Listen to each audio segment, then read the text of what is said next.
Hello, in this video we're going to be building an accordion using the new accordion hints that are part of SiteGrinder 3.5.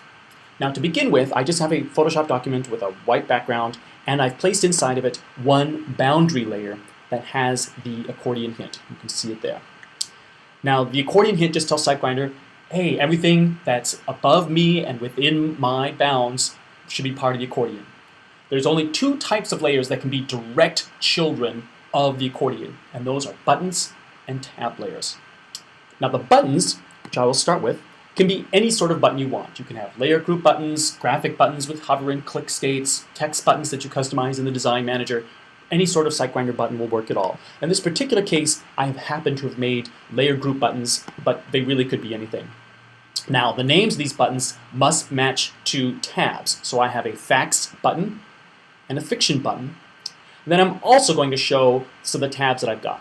So I've got a layer group here that has a tab called Fax Tab. And this tab layer is also a boundary layer. It's within the bounds of the accordion.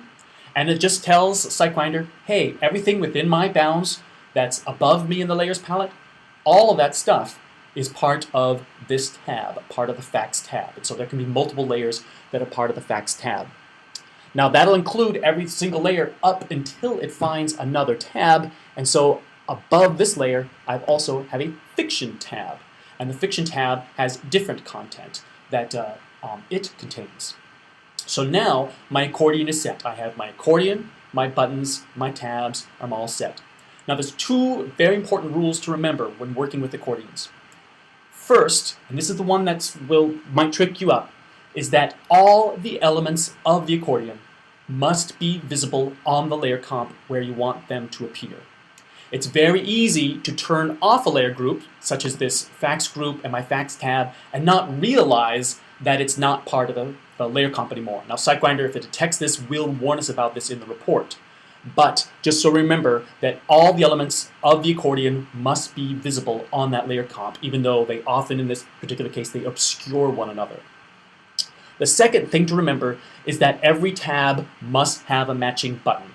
So the fiction tab has a fiction button, the fax tab has a fact button, and so on and so forth.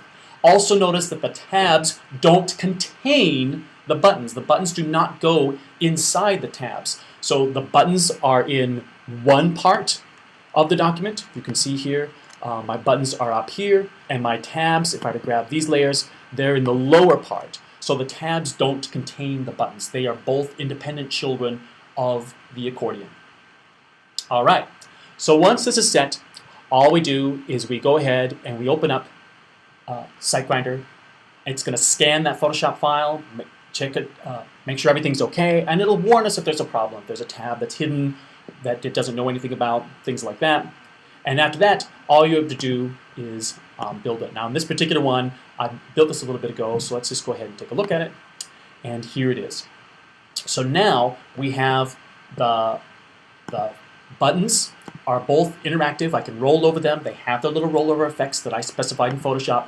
And as I click them, then the tab opens up and down. And you could have multiple buttons and multiple tabs, more than 2, 3, 4, however many you want, just sort of limited by the space of the accordion. And that is one last point, is that the accordion and tabs are like panel layers, meaning that their content must fit within the accordion or tab itself. They can't exceed it. Neither the accordion or tab expand in the way that a column does. So hopefully this was useful, and happy accordion making.